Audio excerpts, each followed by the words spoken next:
한국 고대 명상. 깨달음이란 무엇인가? 깨달음은 해탈이다.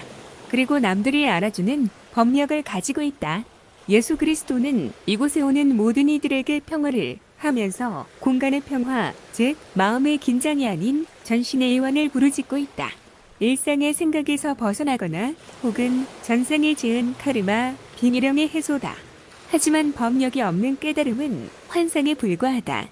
아무리 스승의 인가가 있다 해도 인가를 해주는 그들의 스승 역시도 세상이 인정하는 대종사의 망정, 법력이 없다면 착각도 사일 뿐이다. 그럼 법력이란 무엇인가? 법력은 맑음이며 기운의 증폭이다. 마치 높은 스승을 만나면 수행이 저절로 되는 것처럼 맑음의 증폭이다. 우리가 생각하는 맑음은 수심이 깊은데도 불구하고 바닥에 있는 돌과 모래가 훤히 보이는 수정 같은 맑은 물을 연상하게 된다. 그러나 맑음은 투명하거나 깨끗하고 고결한 것이 아니라 우주 창조의 에너지, 순수자연을 말한다. 따라서 법력은 맑음, 청정에서 나오며 맑음은 마음을 비우는 것에서 시작된다. 마음을 작게 또 작게 가질 때 맑음이 드러난다. 금욕이나 채식, 생명의 존중은 수행자의 근본이다. 하지만 피골이 상접한 육체적 맑음은 상징으로 만족하며 더 이상 법력의 의미가 없다. 불교는 수행의 명상으로 마음을 집중해야 하며 내가 없음에 몰입해야 하며 그리고 삼매에 들어야 함을 지적한다. 집중과 삼매는 일상의 일들을 내려놓는 평화로운 순수자연, 맑음, 청정의 파전이다. 그리고 그것은 진리이며 전생의 카르마를 제거할 뿐 아니라 영혼의 세계를 제압하는 법력이다. 또한 후학들에게 수행의 맑음을 전등할 수 있는 능력이 된다. 토정이지암은 말한다. 마음을 기르는 데는 욕심을 작게 하는 것보다 더 좋은 것은 없다고 하였다. 작다는 것은 없다는 것의 시작이다. 작게 하고 작게 하여 다시 더 작게 할 수 없음에 이르면 마음을 비워서 신령하게 된다. 신령의 비춤이 밝음이 되고 밝음의 실상은 참 진리이다. 그런데 마음을 비우는 것이 도대체 어떻게 하는 것인가? 누구는 하심을 말하기도 하고 또 역지사지라고 하기도 하는데 그렇게 하면 저절로 맑음이 오는 걸까? 원수를 사랑하고 이웃을 내 몸처럼 사랑하라지만 그게 뜻대로 되지 않는다. 경찰은 흉기나 과도를 들고 서성들은 행인을 체포할 수 있다. 눈 감으면 코 베어가는 이각박한 현실, 살인귀들이 길을 가는 행인들에게 묻지마, 비수를 휘두르는데 누구를 위해서 용서해야 하고 봉사해야 하며 관용을 베풀어야 할까? 성경은 뱀처럼 지혜로움을 강조하며 거룩한 것을 욕되게 하지 말 것을 경고하고 있다. 마테오복음 6장은 거룩한 것을 개에게 주지 말고 진주를 돼지에게 던지지 말라. 그것들이 발로 그것을 짓밟고 돌아서서 너희를 물어뜯을지 모른다라고 말한다. 마음을 비운다는 것은 생물학적인 동물적 본능을 억제하거나 자제한다는 것이다. 하지만 고급 수행자의 입장에서는 또 다른 견해가 성립된다. 곧 나의 의식을 쉬게 하는 일이다. 의식이란 하느님이 오직 인간에게만 준 선물이라고 말한다.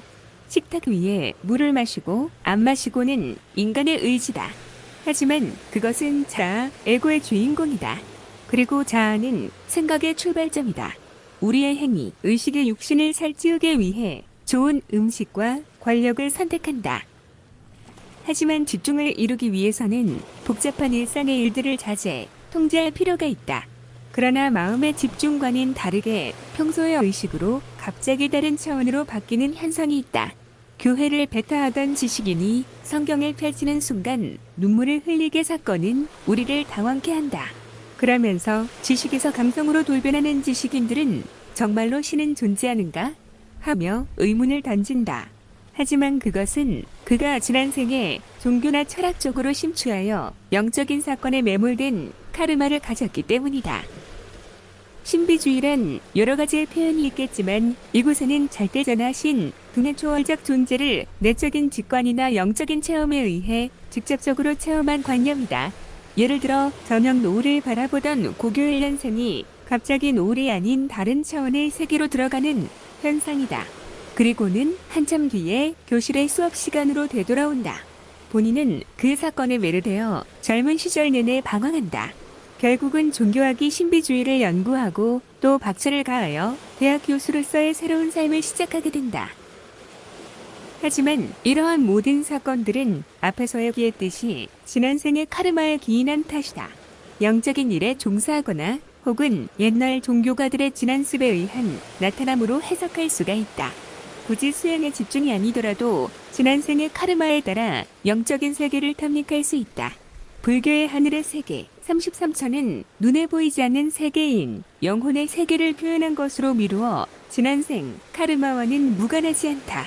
하지만 그 위에다가 안육 따라 선막삼보리 무상정 득정각을 올려놓는 이유를 알아야 한다. 다른 차원의 세계, 영적인 일에 빠지는 행동보다는 수행으로 마음을 내려놓고 집중을 경주하면 산무에 빠질 수 있다. 하지만 그 중간에 본인이 갚아야 할 카르마의 존재가 앞다투어 나타난다. 카르마는 지난 생에 행동했던 영적인 존재로 맑음만이 제거할 수 있다. 맑음의 법력을 만들기 위해서는 경혈이론이나 하늘의 소리, 관음이 필요한 이유이기도 하다.